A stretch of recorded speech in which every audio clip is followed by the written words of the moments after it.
Ladies and gentlemen, welcome back down the rabbit hole. I am your host, Monty Hook, and today I'm joined by the one and only Blase Grinner. How What's did you up, how brother? did you get a name like Grinner with a smile like that, bro? Yeah, man. Yeah. We'll talk about that, man. Let's talk Yeah. about that because I Yeah. changed my name by default. Yeah, that's cool, man. It looks like a Yeah. beautiful day. You're in Australia and Sunshine Coast. That's my hometown. And interesting kind of story how things have gone around full circle where me and you started from. Very different, very different days. And I've had this conversation with a few people.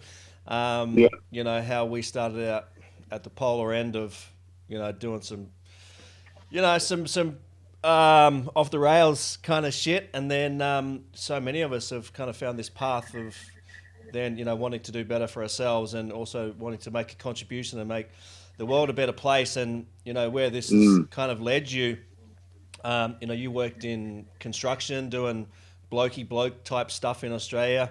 For those of you who don't know what blokey bloke means, it's the M- stereotypical Macho. Aussie Ma- macho male. Doing construction work and really immersed in that for many, many years. And, you kind of, I guess, in some ways, and you can tap in here, did you always have some kind of calling? Did you always feel there was some void or something was kind of pulling you and you just kind of rejected it? Or was it something that just kind of spurted out in recent times, because you've gone from that to now doing really profound men's work, and we'll mm. go into the depths of what you do there. And by men's work, I don't just mean you're working on their mindset and stuff. You're doing some deep healing stuff and taking people through ceremonies and coaching and all the mindset stuff, of course, and Mm. helping men really find their purpose. So it's really, really important stuff that you're doing. So we'll kind of go into some depth about that. But yeah, what are you known for, man? And just give us the snapshot of all of that and how it led you to where you are. Yeah, man. So that question you pose has always been here. Everything I've ever done, I've always led. Everything. Played high level representative football, so had a contract to play NRL. So football, I was a leader. Going to construction, it was this. I wanted to climb the ladder to become a boss. Working at the bar, became a manager. Every role that I've had has always been like that leadership role and being that front man. And like what we said, that past life of back when I was like 20, 21, it was all about limelight. And so leadership I look at completely different right now. But there was construction really highlighted the importance of men's work to me, to get productivity on job sites and make the job run seamless, and to get productivity out of the men, they needed to have an open mind and clear head. And so I was a counselor for them, like because I was a boss. They felt safe enough to confide in me their money stories, relationship problems, the vices that they were leaning to. And so through that, I sort of started to manage men and could manage people. And the trajectory that really amplified it was there's a gentleman that was very, very close to me, attempted suicide when I was 18. I was 22, he was 18, and he blamed me. So that was really close to my heart. And in construction, there's a company called MIC, Mates in Construction, a suicide prevention company. I did their connector training, and that reignited all of the past trauma that I'd suppressed through that close friend of mine um, uh, attempting suicide. And then that's when I was having my spiritual awakening and asking some deeper questions of myself of who am I? That was the very first question I asked myself after reading Conversations with God, read that trilogy, and then to ask myself that deep question, came to a beautiful realization. And the next one was like, what's my purpose on this planet? And construction was capped out. I was tapping out at that, and that's when I found personal development. And then through that avenue and following my purpose, it just kept being men, men, men, men, men. So that's what I'm renowned for at the moment is men's work, especially here in Australia. Yeah. So here's a question I don't think I've ever asked anybody. What do you want to be known for?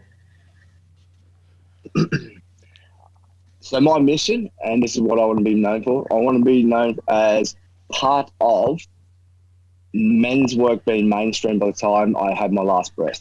Yeah. So men's work being through and men's circles is a way of life that the next generation, those emerging elders coming up, that it's just a way of life that they're part of a men's team, a men's circle, and mainstream across the planet. And so however that looks, so I'd really love to be known for that, and that's my mission there. Yeah.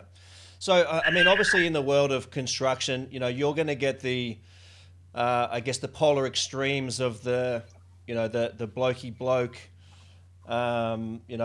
masculine bravado and the over masculine, almost toxic masculinity. Not that I want to kind of use that term, but to kind of bring the issue to light, I guess you're going to see you would have seen and been part of and experienced, and be immersed in that kind of toxic part of masculinity, right?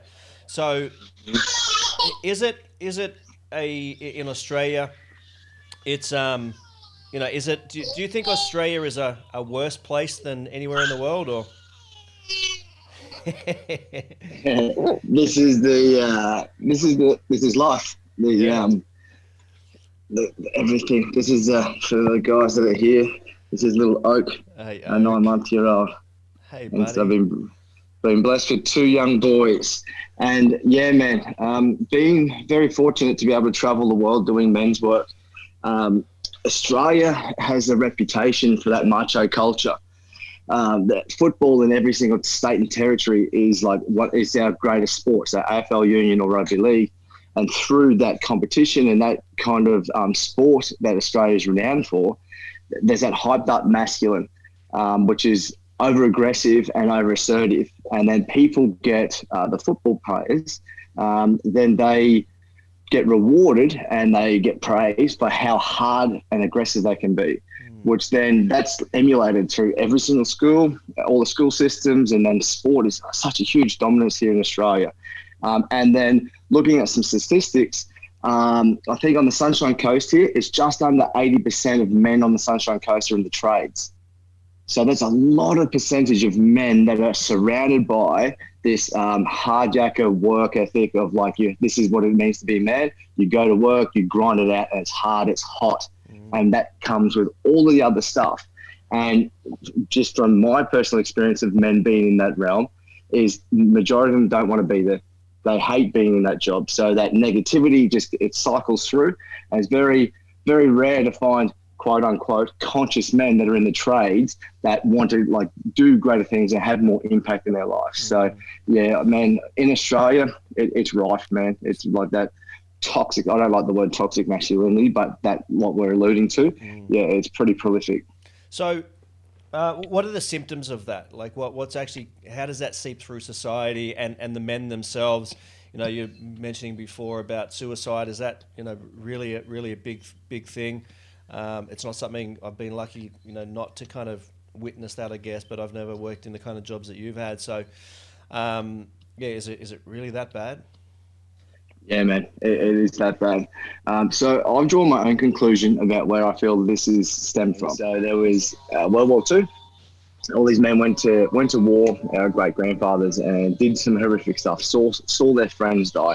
Those gentlemen came back, and then they didn't want to pass on that trauma and that experience and that heaviness to their sons. So they walled up, they armored up, and so that started that generation of not sharing their true emotions and feelings. And then these men turned to vices. They went really like isolation, not just solitude, really isolated. So then that was the role model that these young boys saw. And then these men grew in to fathers, and then they had boys. And that was the after the war, after the what was that phase? Like the recession. And so the men went out to work to get and to really provide. And so those boys then got like their children then got brought up by their mother. The dad was always at work, and he's working these big long hours. And so those men, which were our fathers, grew up with the mother's perception of what a man should be. And so our fathers grew up people pleasers. And then that's what we've been passed on. So our fathers didn't have a role model that was speaking about his emotions. They walled up. They didn't think to talk about that stuff. And so now this generation that's living right now, like this is a big generalization, but pretty much on the point that most men today are people pleasers. these good boys doing everything for everyone else, not themselves. And so these men in Australia, they're doing everything for themselves, not for themselves. They're getting the construction, working in jobs that they don't really like, but the money's good. They're doing fly in, fly out. Some men are going away for 3 weeks at a time, coming back for a week. They come back for a week, they're exhausted, they don't want to be in this job, and they hate it. Through construction, and I'm a big believer that we speak into our own reality. So our language is very important. Throughout the job site in Australia, men say, "How are you, mate?" And they say, "Living the fucking dream." They literally, everyone says that on jobs. I'm living the fucking dream, but that isn't the dream that they want. It's actually a nightmare, and they're speaking that into their reality all day, every day. That this is all there is. You go back into schooling systems. So when I went to school, it was go get a trade or get an OP. Men, go get a trade because you got something to fall back on. So the schooling system, the governments are saying, hey, you're going to fail. You are going to fail if you try something. So get a trade to back you up. So they're not empowering us as like young adolescent men to be an entrepreneur. Find out what you love in life and then try and monetize that so that you feel fulfillment doing what you want to do, not working for somebody else. So yeah, man, just through all of that. And then it's just like the biggest thing is that we can't point to someone and say, that's how to be a man. Yeah. Because masculinity is so diverse. Yeah. And it's like, so there's no model for young men coming through of like, and we've also lost rites of passages. So boys don't know how to become a man. Like there's no coming of age. There's no eldership anymore taking men through. Yeah. If you look at, like, you go, bro. Yeah, and I think this is probably also why people who maybe have had some kind of rough childhood or rough beginnings have probably had some kind of initiation to, it's either going to lead them to jail or it's going to lead them to some kind of awakening, right? In some ways, that's almost like a rite of passage. Not so much given to them, but basically handed to them by circumstances, right?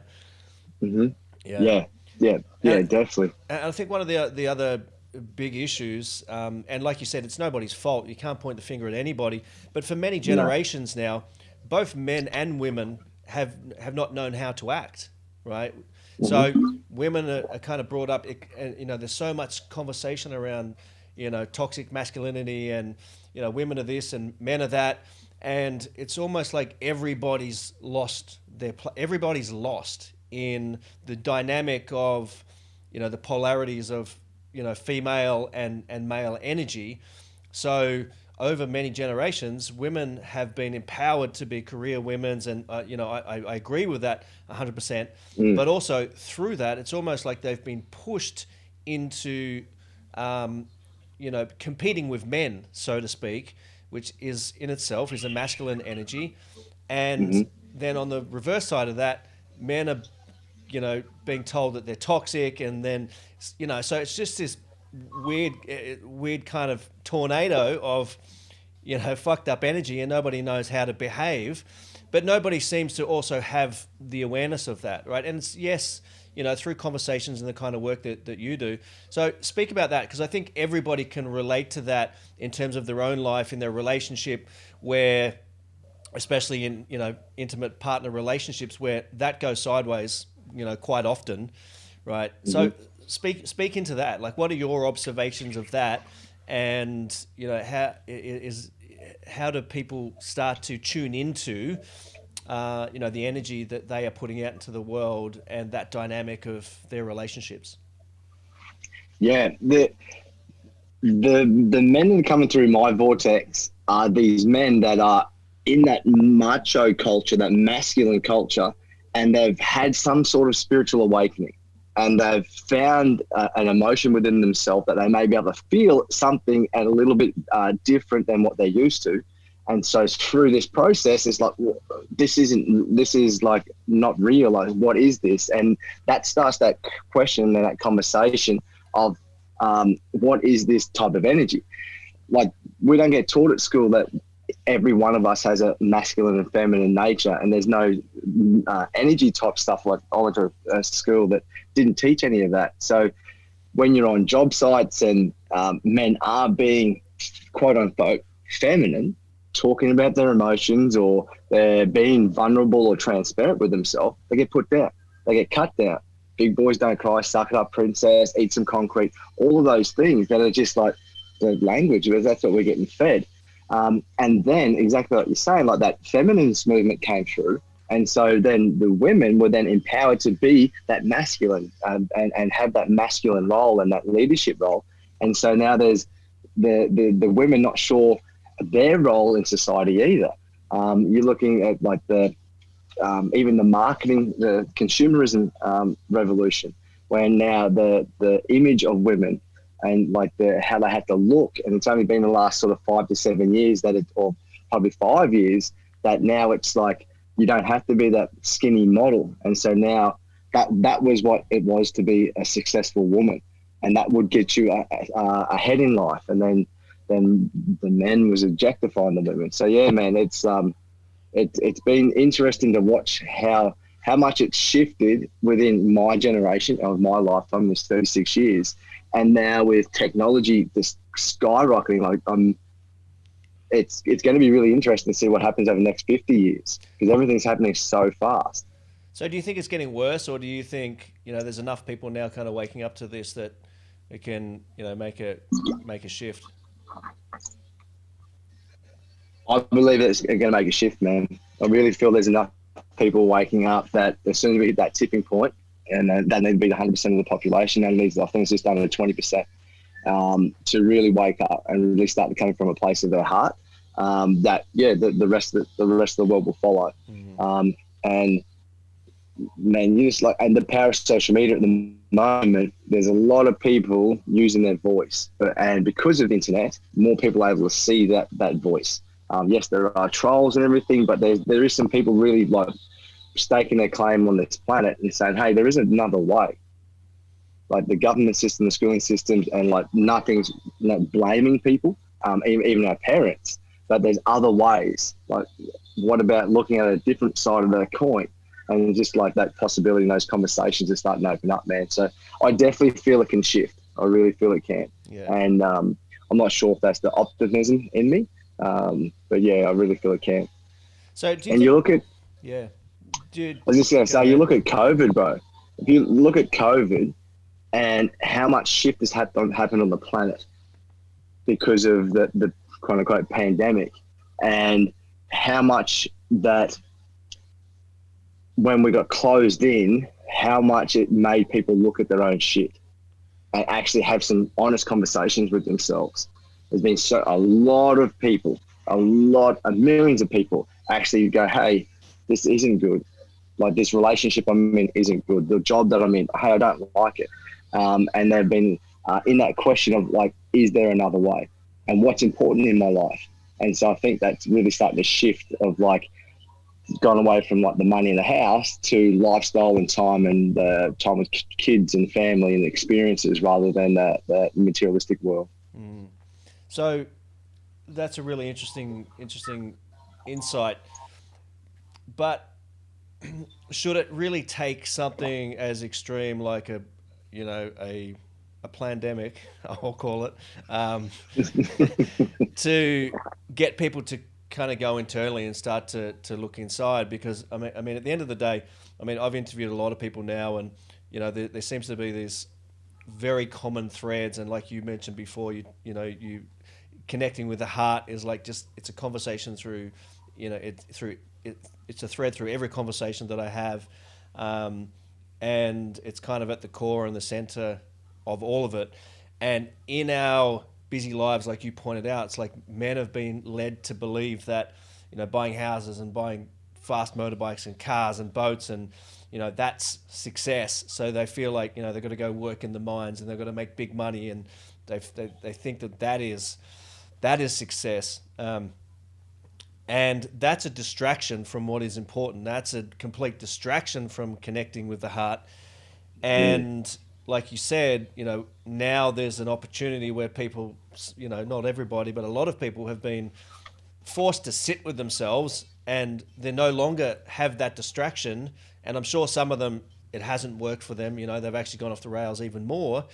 Hmm. I tend to think that what this situation this year has done is kind of amplify what is inside for people, right? Yeah. Um, and in that stillness, in that space, when people get to look at themselves and go, "Oh, okay, I'm starting to get it," right? But how can people have that as a way of life, regardless of the circumstances around them, regardless of a pandemic, regardless of a virus?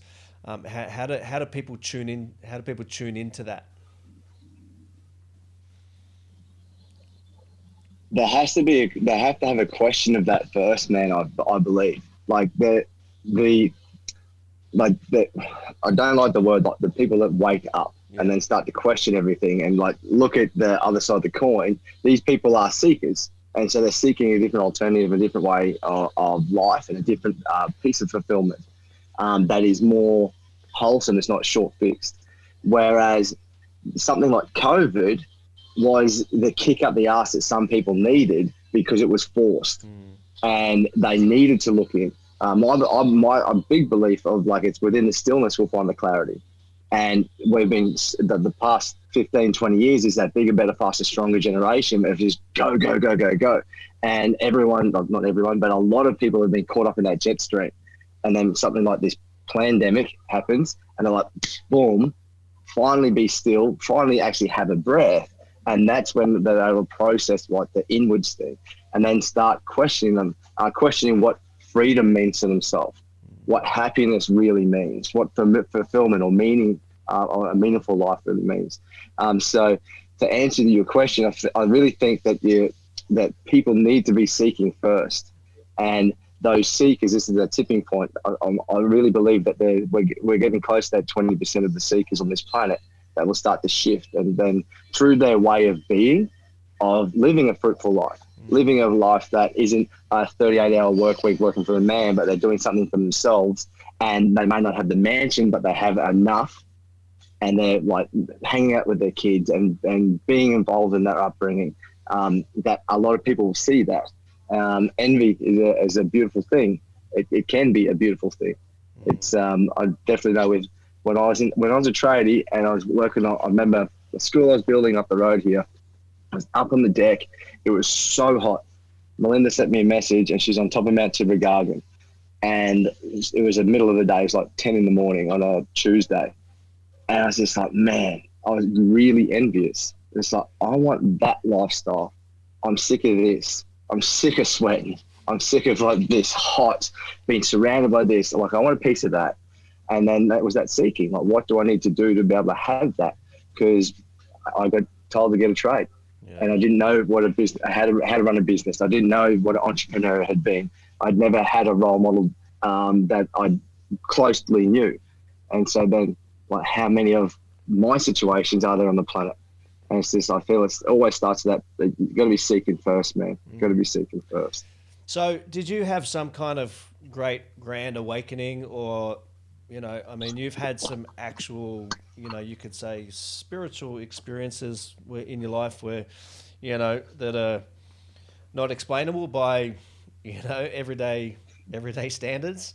So, Yeah. talk more into that, and because Yeah. not everybody's going to have those experiences, right? And I guess in some ways I'm lucky because I've always been a little bit of a weirdo because Mm-hmm. I saw things when I was young, and I had in my Yeah. mind always that I had out of body experiences and I saw spirits, and I just always knew that what I see around me, my perception of what my eyes are seeing is not everything. I had that gift, right? So how to did you first part of that is, did you have that, like, was that one of the things that allowed you to just more easily be able to tap into this side, and kind of break that mold for yourself? And then the second part is, how do people find that? Is that something people can tune into, or is just, is that what you're talking about, somebody who is a seeker, they've already kind of had these experiences? So my belief, man, is that everyone can do that. Like, just recently, so our eldest boy's 2.5. We did a prenatal class, In that, they'll teach us about breast milk. And this, I was like, 32 when I found this out. So breast milk cannot be duplicated scientifically. It's like you cannot do that. And every single time the baby has a feed, the mother has created enough of everything that that baby needs, like immunities, hormones, like nutrients, everything. And like, how does that happen? Well, that's telepathic between mother and child. And so why, and I was 32 and I go down a lot of rabbit holes. Why did I not learn about that at school? So like, why aren't we all getting taught that at school? Because that's open-minded thinking. That's a different way. It's not, this is how we live. Like there's this thing that you can't physically see, which is going to then, if the governments and the schooling systems told everyone that and everyone knew that, we would have a different programming of our brain and we'd be completely thinking different. So that's just one example that I believe that everyone can do that. So sorry to cut you off, but do you think that that's on purpose from, governments and from... Bro, 100%, man. 100%. Like you look into the pineal gland. Yeah. The pineal glands are an antenna up into the ether. Connection to the third eye. Yeah. Connection to the third eye, connection to spirit, connection into like all of that. What do the government systems put in our water? Fluoride. What does fluoride do to the pineal gland? Dulls it. Like there's so many things that are like there's rabbit holes of that, man, and science backs that up. And so yes, I believe that it is. Look, I tend to agree with you that a lot of those things are done purposefully, and I also tend to think that some of those things maybe are just a side effect of the naivety of what they're doing, but it doesn't. But it also doesn't matter. Like at the end of the day, the thing for any one of us is to not look at that and go, okay, well, let's blame the government. It's all about bringing the power back to ourselves. It's like there's 0 point in looking at the government and go, hey, fuck you, look what you did, look what you're doing. Because at the end of the day, the only way the government is going to change is when there's enough people start to change for themselves, right? Yep. Yeah. 100%. And that's where the I believe is like, don't go preaching to people that don't want to change. Talk to the people that are seeking and that are actually starting to question, because otherwise we're flogging a dead horse. But hey, these horses right here are thirsty. Let's give them some water. Like, let's really give these people some water and give them glimpses and taste of what we're just talking about, the thing that we can't actually see. This metaphysical world, that like these other realms, these spirits, the spirit or the soul stuff, the heart stuff, the thing that can be felt that cannot be seen. So like, yeah, don't be preaching to the people that don't want to know that just yet. Like, let's just concentrate on the people that are actually questioning that, man. Yeah. And then that question you asked me is like, I had a really big jolt into that. As a kid, though, I remember as a kid, I was my brother. We had bunks, and I think it was about the age of 10. I would close my eyes, go to sleep, and it would just be black. But it was like, okay, that's not the end. Like, and I would always say, like, what's beyond that? And so I pushed my mind to get to the canvas. I'm like, well, that can't be that. What's past that? And I just kept going further and further and further into my mind and the darkness and the blackness. And I used to do that for about a year, 2 years, and then here about 12 started playing footy, just forgot about it. 27 I had my spiritual awakening and started like studying Buddhism and meditation and stuff. I realized I was deep meditating at the age of 12, like deep meditation at 10 years old, 12 years old, off my own accord. Like, where did that come from?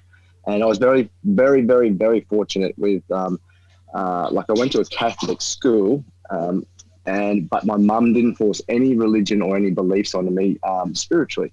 And I remember when I rang her, I'm like, hey, Mum, I'm thinking I'm going to study Buddhism. And she's like, darling, if you want to do that, I'll back you. And it's just like amazing. So that it was really lovely to have that and to just go down that rabbit hole and start talking to some monks and talking about philosophy and different things that I'd experienced that I couldn't explain. Like, how could I experience that? What was that thing that I felt or saw in the mind's eye? Yeah. So that was pretty cool, man. So what do you think is a good gateway for people? Because, in the world that you and I live in, where massive seekers, right? And we're going out of our way to drop ourselves into jungles, into ceremonies, and really seeking deeply to continue going down rabbit holes and connect with nature, connect with ancient wisdom and ancient traditional teachings and this kind of thing. What's like for somebody who's not in the world that you and I are in, is it as simple as connecting with nature? Is it meditating? Like, what's the most powerful kind of gateway for people to start to open that world? Nature, man. Soul sabbatical. Like nature, there's like she's got every answer and like everything. And there's so many different analogies and like nuances when you sit and just watch, and like with no phone, no tech, no journal, and just watch. And for the men and the women that love nature and they just go and do that on their own, they're seeking already. Like they're the people seeking. And so if you have that draw, if you listen to this and you have that draw to nature and you're not really quite sure about this metaphysical world or spiritual world or this, what we're alluding to right now, is just go sit in nature and listen, like really deeply listen to the trees, to the breeze, like see if you can listen to hear ancestors on the breeze. Ask questions of like, what is this ant here to show me? What is this kookaburra here to show me? What is this kangaroo here to show me? We don't have those here in Bali, by the way. You'd have wombats. But yeah, asking those questions. And then also, I'm not sure if you've heard this prophecy, but there's a prophecy where like I'm fairly certain to come from like the South American tribes. And there's about a prophecy of the eagle and the condor. And so the eagle has been like Western culture, Western society, white man, and the condor is that ancient way of being. And the cycle goes every 500 years. And it was about 8-9 years ago, the next 500 years started. But the last 500 years, the eagle almost killed the condor. So white man almost wiped out all the indigenous cultures, all of that ancient wisdom almost got wiped off this planet. But this new prophecy says that the eagle and condor may be able to fly in the sky together. And so now with men's work, with women's circles, there's a lot of that ancient teaching coming back into modern day practices. So if you look at something like Wim Hof, like rather than just say breath work, everyone knows Wim. Wim is doing some amazing things, which is modern in a modern ways in rooms with colors and all this kind of stuff. But now they're saging people when they come into the room, which is an ancient culture. I remember I only learned what sage was about 6-7 years ago, which was, it was like, man, this is woo woo. And there was this things like, this is woo woo, but now it's just a way of being for me. And so with these people that are on the edge of like, oh, do I try this? There's a lot of these modern things coming through the realms now of workshops and one-day events that are for the modern day man or woman, but they're introducing all of these different practices or ancient ways, and they're these little gateways and these little tastes or entrees of the ancient way. And every ancient tribe was connected to spirit, connected to totem, connected to animals, connected to nature, connected to the gods. And so if saging as you're coming in, like always, the thing I live by is just remembering the way home. And like I believe in past life, and when there's that say for instance that sage, and you're like, oh, it feels familiar. It feels familiar. Like when was that familiarity? Was it this lifetime? Was it lifetime before? In Buddhism, there's a they call it Dharma, the teachings. And there was a disciple went up to Buddha and he said, Buddha, how do you know when you've become enlightened? And then Buddha paused for a few minutes, thought about it, and he said 2 words. And he said, aha. I remember I was about 28 when I heard that. I was like, aha, what does that mean? And it's only been the past maybe 18 months that that's dropped for me, is that we have aha moments, these light bulb moments, that these things are, these aha. And we believe as the individual that to be truth with a capital T, like, oh, that is real. And so if you walk into Wim Hof's breath thing and you feel that sage and you have this, oh, this is familiar. That's that truth. Where does that truth come from? Like, where does that feeling of like these aha moments? And this is what Buddha alluded to of like enlightenment. If you look down that what is enlightenment, that connection, that oneness, that isness. And I think whilst you're on that, I think what's important there is to embrace those moments. So when they happen, rather than just like, letting it go, like stop and go, oh, what, like really, really look into that, like really appreciate that moment and go, what is that? And then you actually start getting triggers of, it's almost like a deja vu thing. Oh, that same thing happened before. And you almost like start this cycle, like this, you start remembering even more. And then you that's how you tune yourself into more of those things. And then eventually it's like everywhere you're looking, there's like shit going on all day, every day. It's like, well, this is life now. Yeah.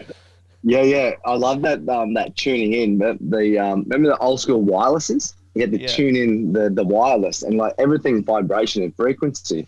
And so if we are a wireless and we just need to tune into that frequency, those quote unquote, what you're talking about is those signs, they're everywhere. Yeah. And so for the people listening that are like, there's this, I'm seeking for something, is a really cool game you can play with life. And ask, consciously sit and ask. And you don't have to believe in God, Buddha, Allah, Google. You don't have to believe in anything other than just that there is something that you can't see or can't explain. And just ask to see a sign. Like literally ask for a sign. So it may be, I always ask for 3 signs, because sometimes I'm like, oh, did I just create that first one? And they usually get louder and louder each time. Like the last one was like, do I get this surfboard? And there's like 3 signs. And it like, next thing, like, cool, I'm going to buy that surfboard. But you can play with it and just make a game out of life, because it's just a game. Yeah. It can be heaps of fun. No, that's beautiful, man. So in the work that you do with men, I mean, you're taking people who are, the stuff that we're talking about is everyday stuff for me and you. But for somebody who's come from that construction site and they're just really new to it, but they, like you said, you're attracting people who feel something. They feel some kind of calling or whatever. But what's the first thing that people should be looking at? Is it, because is it going and doing some deep work, like dropping yourself into the jungle, or is it, is it something more simple but profound? Like unpacking your values, or what is it? What's the most powerful place for people to start when they've come from that extreme? So for me, man, is that men, what I do is like men, we need to feel safe, because we've lost trust in men. Like men have lost trust in men. A lot of men have inflicted pain on men. So before we go jumping into a jungle and sitting with I or peyote or anything like that, we need to trust men.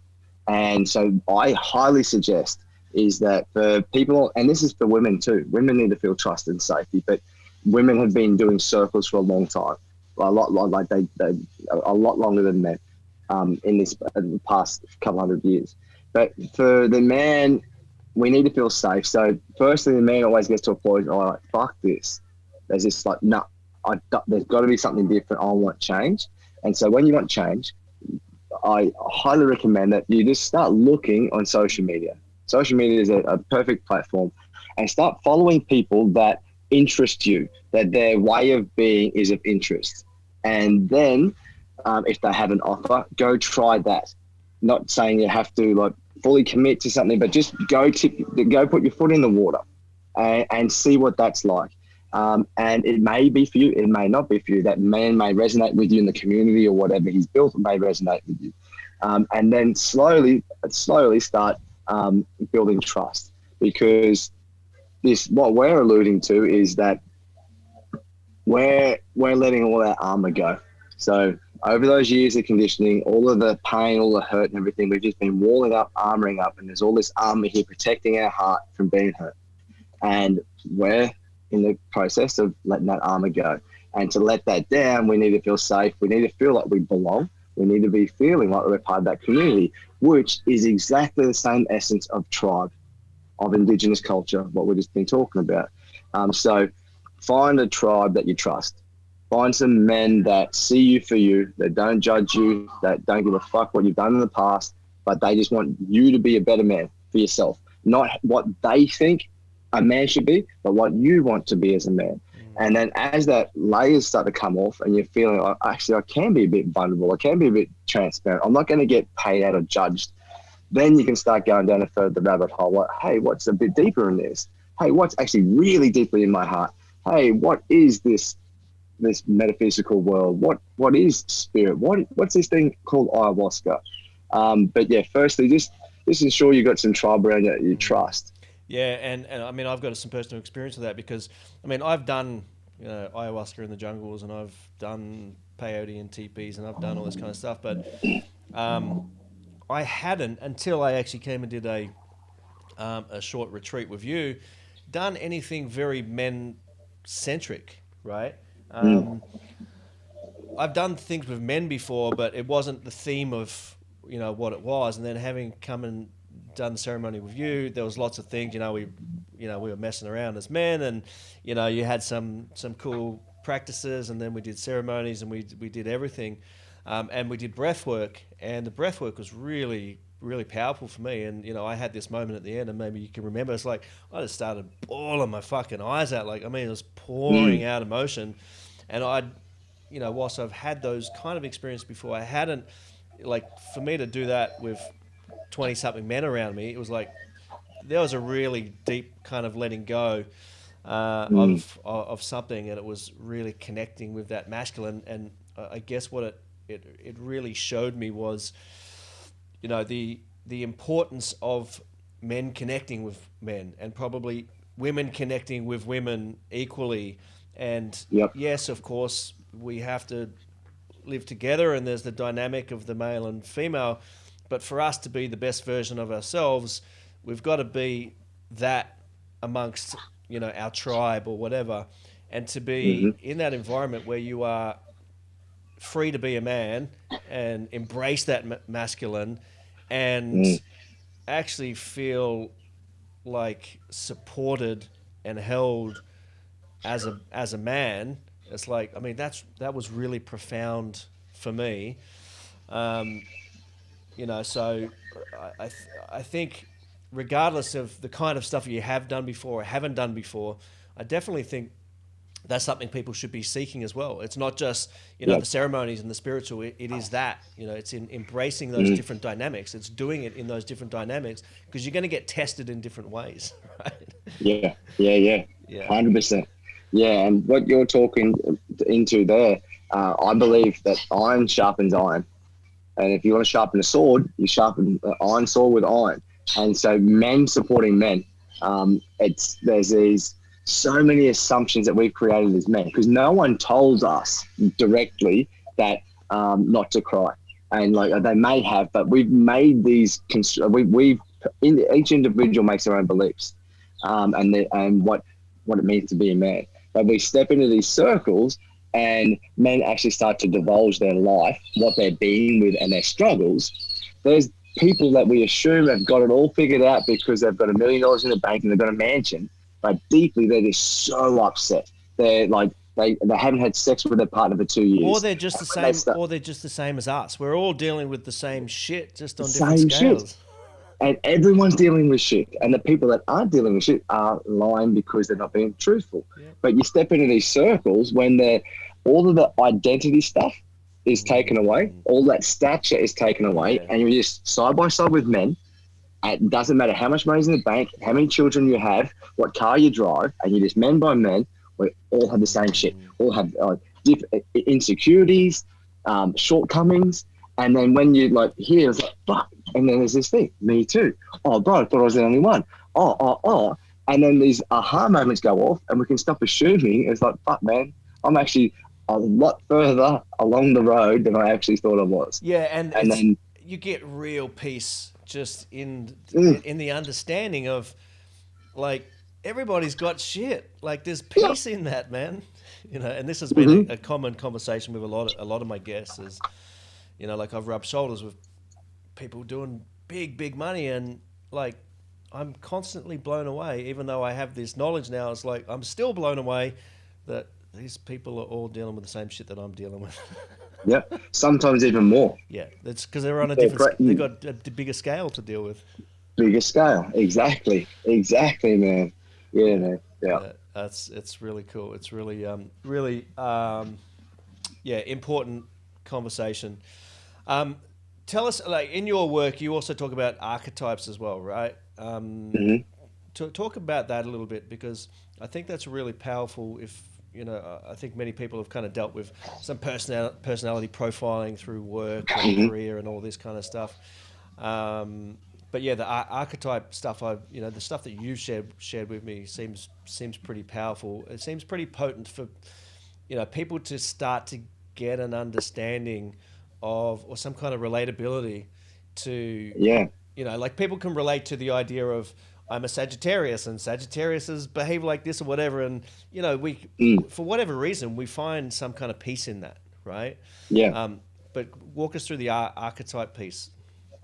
Yeah. So the model that we teach is from Carl Jung, and it's the king, warrior, lover, magician, and we're also and the jester energy.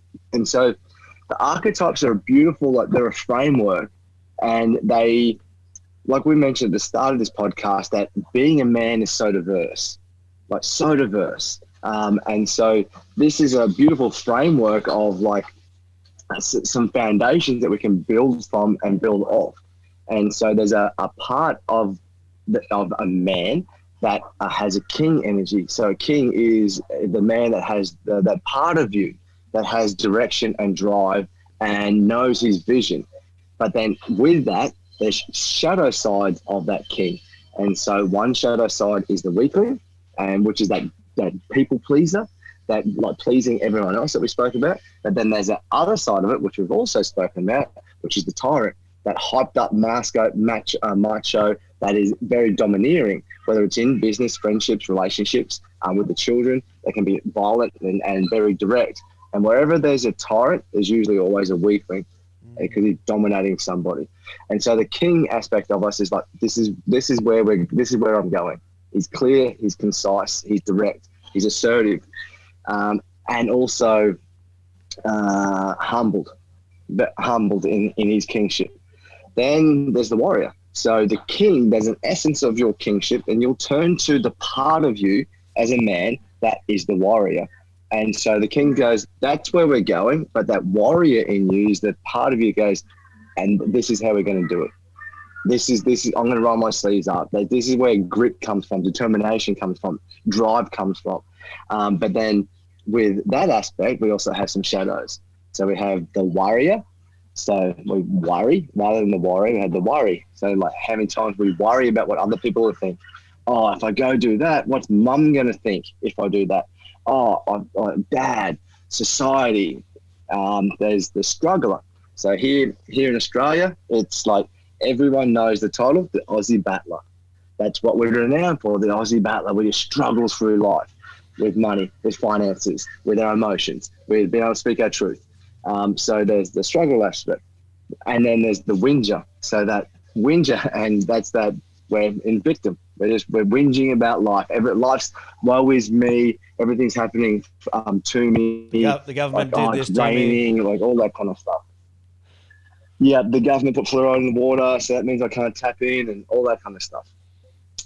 Then we have the lover energy. And so the lover energy of a man, and this is women have this too, but the lover energy is like, okay, this is where we're going. This is how it's going to get it done. And that lover aspect is that connection to everything, ensuring that as we're along that journey, it's not just about the summit of Mount Everest. It's about the journey and enjoying life, stopping and smelling the roses, spending quality time with our children. Like what's that importance of like where we're going and like really tapping into that heart space. So there's some shadow sides of that is like that, like there's narcissism.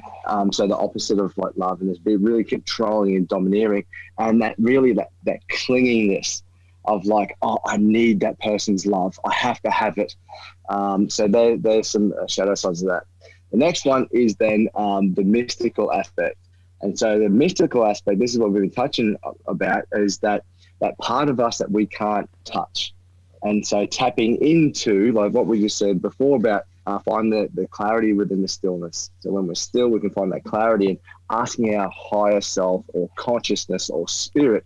And so that king's got direction. The warrior says, this is how we got to do it. And then the king and the warrior turn to the mystical side of ourselves and say, hey, let's go to council. Is there an easier way? Is this the way we should go? And then, yeah, so that mystical aspect to ourselves, we all, I feel, even if we're an atheist, we can all believe that there's an aspect to ourselves that we can't explain. Yeah. And then lastly, and this one is, it gets flogged out of us as kids, and that jester aspect of ourselves, that jovial part of ourselves, and of being playful, of laughter, and being a boy. And personally, man, having two kids has been like so beautiful for me, because I've been very, very serious, and it allows me to just I'm able to give myself permission to then be a kid again. And also the jester aspect, a lot of men hide behind that. They hide behind humor. They put this fun up, like, everything's so good. But deep down, they're just like really in a lot of deep pain. And so those frameworks and those energies, they lives, and every moment is going to change in the day. And so sometimes we need to be in that king, we need to be in the warrior, we need to be in the lover, just depending on the situation. And the game of an integrated man or a conscious man is like, how can we dance and cycle through them in such a way that every single time, every single scenario I'm putting myself into is coming from a place that is of an energy that is best needed. And a beautiful example of this is, we'll talk about construction. So tradies, we go to work, and it's a fucking big day. It's hard, it's hot, and this is where iron sharpens iron. Most women don't know what it's like to be on a job site. They don't know how hard that is. And so we are in this warrior mode, get shit done, grit on, we go, go, go, go, go. Majority of men then go from that job, living the dream, come home with the warrior energy, walk in, and then met with the missus. Hey, darling, can you look after the kids? Can you cook dinner? And this warrior that's been armored up, all he wants is a pat on the back and like, mate, you did so well going to battle. But we've never been taught to break that state and get out of the warrior energy. So what I teach all my clients is like, break your states. Even myself, I'm going to break my state. Is before I enter the place, which is our sanctuary, which is our kingdom, which is full of love, like with the children and the partner, is like I tell all the tradies, get out of your clothes. Take the literal high busy stuff, take your armor off. Even if you're in IT, take the suit and tie off and put some boardies on. Take the shoes off, put bare feet on the earth, and take 10 minutes for yourself. And even on that drive home, there's that weakling side of ourselves. Oh, I've got to get home and help the partner. I've got to do this. I have to do that. But taking that 10 minutes out for yourself, filling your own cup up with love, whether it's watching the sunset, putting your feet in the ocean, just walking along nature, listening to the birds, whatever that is, just to decompress and feel love, feel life, then enter the home with that, enter your kingdom with that. When your partner meets you, you're not after acknowledgement anymore. You've dropped into that lover space. Yeah, it's and yeah. So you're basically going from power to power.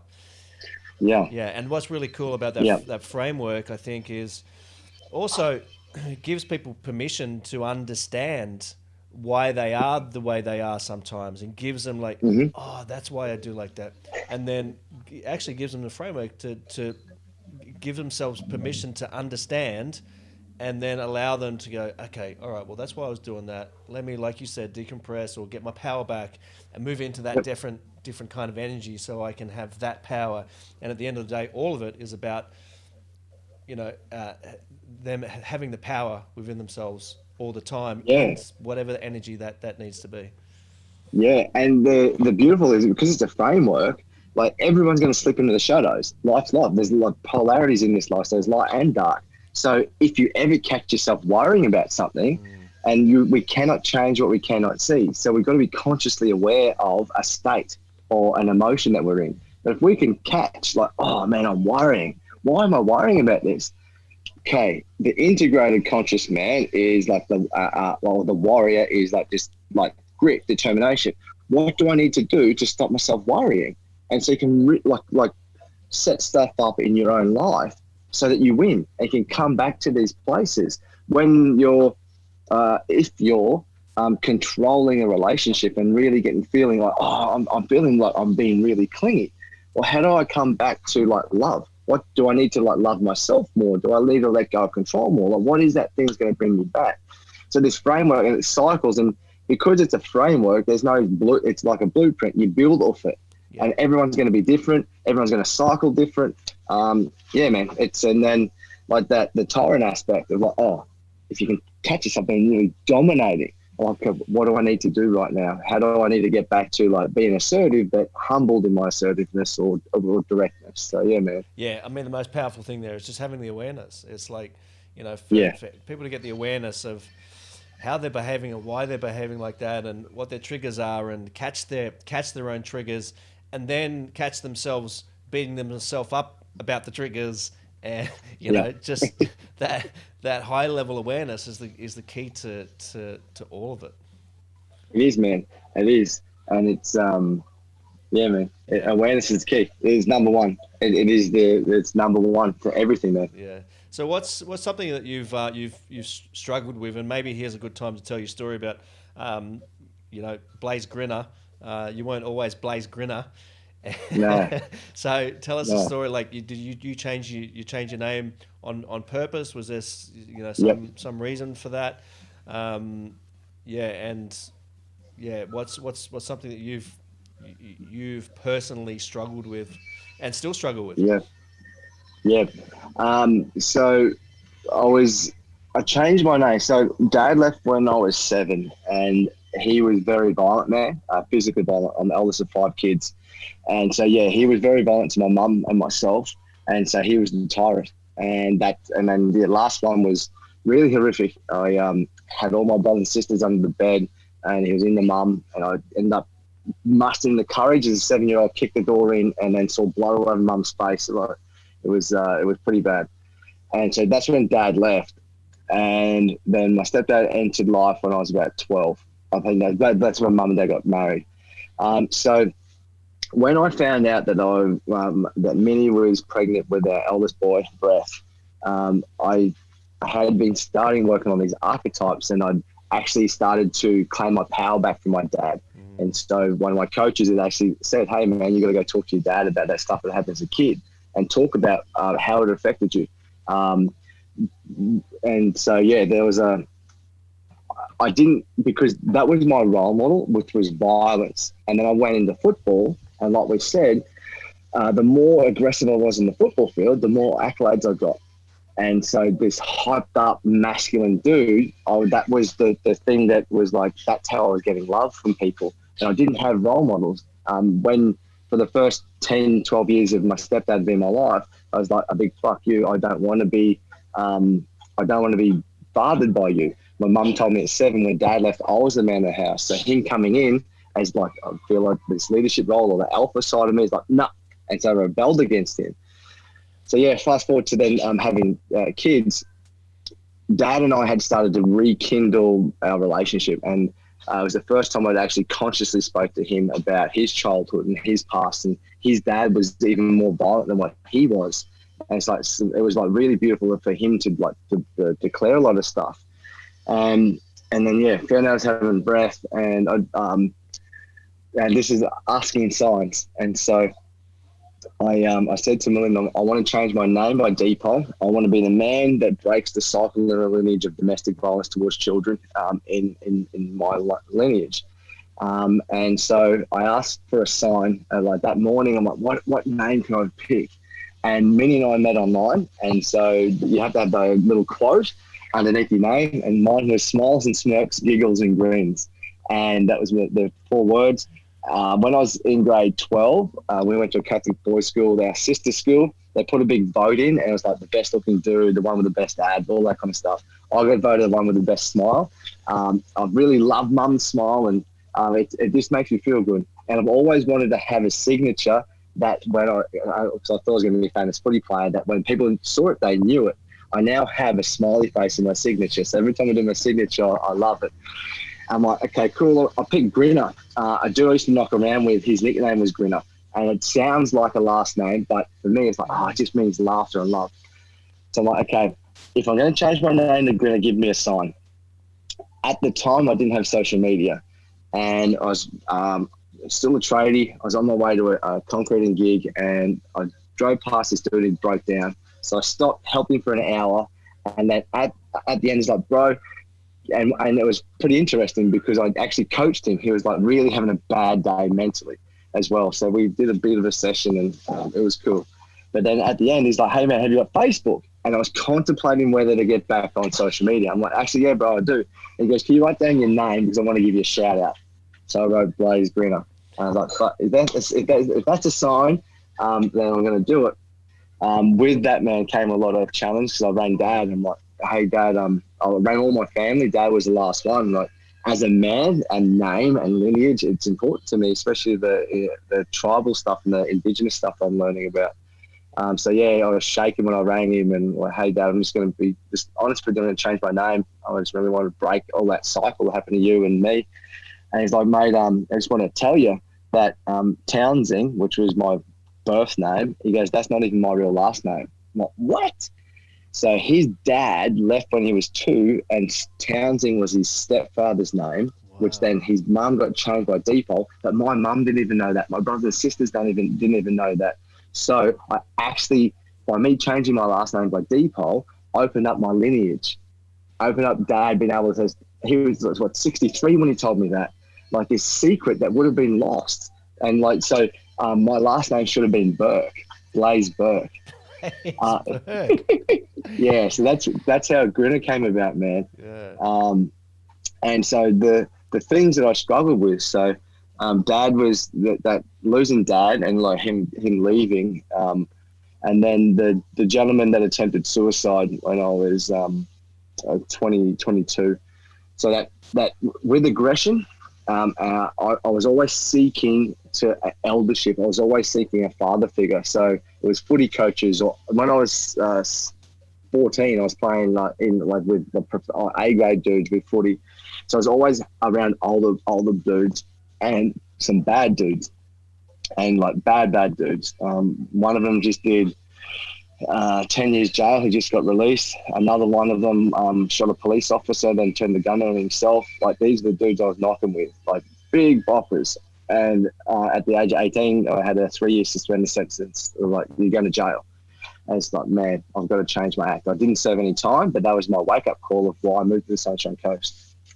And I went on the straight and narrow, but then when that friend of mine attempted and blamed me, I went on this wayward path. So I was addicted to pretty much everything, man. Drugs, alcohol, pornography, prostitution, gambling, really bad gambling addiction. And so, yeah, it took until I loved my spiritual awakening at 27 that I started looking at all of that. And one thing that I would be struggling with at the moment is all of those leadership roles I've had. So football, construction, I got praised, and I got paid more the more direct and assertive I was. And so now bringing that leadership role into proposing to my fiance and marriage and having 2 boys, that doesn't fly. That's a tyrant. And so my thing at the moment, man, is about composure and being poised and composed. And how can I bring that kind of stuff into a relationship so that everyone feels safe and nurtured? So it's a lot of rewiring the brain, and like a lot of years, like 30 years of getting like, this is who you are, and you're getting always getting praised and patted on the back for being that dude, which it doesn't fly now. Yeah. So yeah, man, it's and also noticing, man, those addictions. So like at the moment, gambling has come up into my vortex the past maybe 3 weeks. Be about 6-7 weeks. And rather than diminishing, it's like, okay, I'm noticing it's here and wronging it. What I'm actually doing tomorrow, I'm going down to Brisbane with a conscious friend of mine, and we're like, hey man, let's go play some poker, and I've capped out a limit of money. I'm actually going to fulfill that rather than not doing it consciously. And I feel it's been beautiful, man. Like, I'm not beating myself up for this thing coming through. And it's like, what you mentioned too, but like asking what is it bringing up? Like, what is the short-term fix of gratification against sitting down playing poker? Like, what's that? What is that, and where's it coming from? because I hadn't been there for many years, but not missing it anymore. So Mm. yeah, man, that's a bit of history and a Yeah, bit of my journey. that's cool. I mean, a couple of insights for me there is, um, yeah, like you just said about the gambling is not making yourself wrong. I mean, we're humans and these things come up, but being able to deal with it in in a healthy way and actually go, and because when you make yourself wrong about it, well, it doesn't help the situation, and you're more likely to do it because you're just going to be feeling shit about yourself. That you'll be in a state of, giving into whatever those feelings are that are coming through you. So to Mm, actually kind of honor the feeling and go, okay, well, so you now have the power, you now have the control, and that's, hmm. I'm going to say is a level of hyper awareness, which I think is really powerful. So that's really Yeah, cool, man. man. And also, I think your story about changing your name.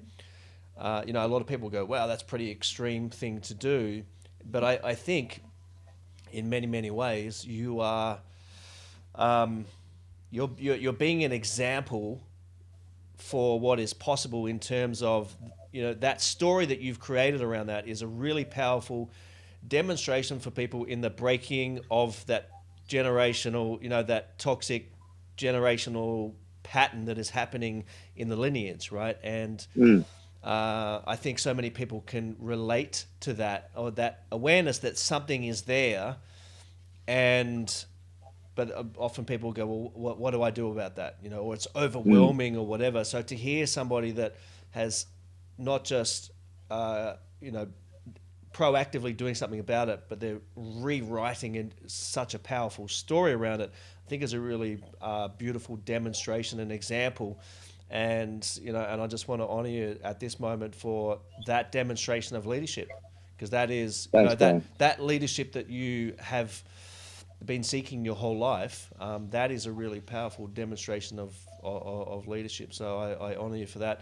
And I got one last question for you, but I'll just acknowledge you, for the work that you're doing. It's really, really powerful, not just for, the men who are seeking, but for humanity as a whole, because you know that you're also giving a powerful medium for women to show up as being their best selves as well, and Hmm. changing that dynamic and that family dynamic, and you being an example, um, for what's With possible, with the way people can live is really, is really amazing. So well done, man. Yeah, That's with that, bro, the feminist movement was so needed. I believe it was so needed for women to really feel that empowerment and really integrate their masculine.